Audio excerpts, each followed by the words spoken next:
ক'ৰ পৰা আহিছে নালাগে বাদ দিয়ক না এই কেমেৰা থাকিবই আজিকালি কেমেৰাতহে চব কথা হয় বায়ে গালি পোৱা কথা বাদ দিয়ক আপুনি নহয় আপোনাৰ বায়ে কথা বায়ে কথা নাহে আপুনি ইয়াত আহি পেলাই কি কাণ্ড কৰে সেইটোতো ৰাইজে জানিব লাগিব না বায়ে জানিব লাগিব না নহয় এইফালে চাওক আপুনি এনেকৈ নহয় দাদা এচামত কৰোঁ নহয় আপুনি কওকচোন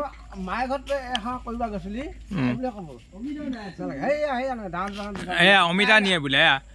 সেই সুদু থানা খোৱাৰ পৰা আহি অমিতা ছিঙি আছে দেখিছে তাকে ক'লে ভিডিঅ' নকৰিবি নাই ভিডিঅ'টো কৰিলে হ'ব কি আপুনি অমিতা খুজিছে আমি অমিতা দিম কিন্তু আপুনি কওক যে আমাক অমিতা লাগে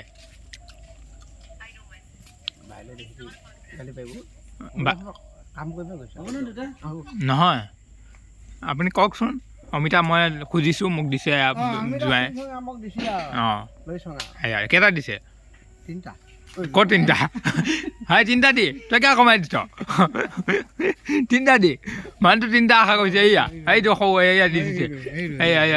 এই তিনিটা দিব বোলে এয়া দিছে এয়া তিনিটা হৈ গ'ল এতিয়া খোজ আপুনি নহয় এতিয়া আপোনাক খোজ নে তিনিটা দি দিছে নহয় তিনিটা দিলে চিন্তা নাই আকৌ যিয়ে নহওক পাৰিছেতো আপুনি বাকী এতিয়া আপুনি ইয়াতে আহি আপোনাৰ এক্সপিৰিয়েঞ্চটো কেনেকুৱা পালে আপুনি অভিজ্ঞতাটো কেনেকুৱা হ'ল ভাল মানুহ ঘৰ কেনেকুৱা পাইছে আগলৈ আহিবনে আপুনি আহিব ঠিক আছে বাকী এনেই জুবিন দাৰ মৃত্যুৰ কাৰণে আপুনি কি ক'ব দুখ লগা নহয় এনেই আপুনি জুবিন দাৰ মৃত্যুটো কি বুলি ভাবে হত্যাকাণ্ড বুলি ভাবে নে এইটো এটা স্বাভাৱিক মৃত্যু বুলি ভাবে হত্যাকাণ্ড হয় আপুনি কাক সন্দেহ কৰে ইয়াৰ আঁৰত আপোনাৰ সন্দেহটো জানিব বিচাৰিছে অসমৰ ৰাইজে নহয় তেওঁ হত্যাকাণ্ড ইমান এজন মহান মানুহ ইমান এজন ডাঙৰ শিল্পী যি অসমৰ মানে প্ৰাণ বুলি ক'ব পাৰি হাৰ্টথ্ৰব বুলি কয় যাক মানে মানুহৰ এতিয়া হিয়া ভাঙি গৈছে কয় নহয় বুকুত কুঠাৰ মৰাৰ নিচিনা লাগিছে সেই মানুহজন যিহেতু ঢুকাই গৈছে আমাৰ মাজৰ পৰা নাইকিয়া হৈ গৈছে সেই মানুহজনৰ মৃত্যুৰ ৰহস্য আপুনি কি বুলি ভাবে আপুনি আৰু কোনে মাৰিছে বুলি আপুনি ভাবে কওকচোন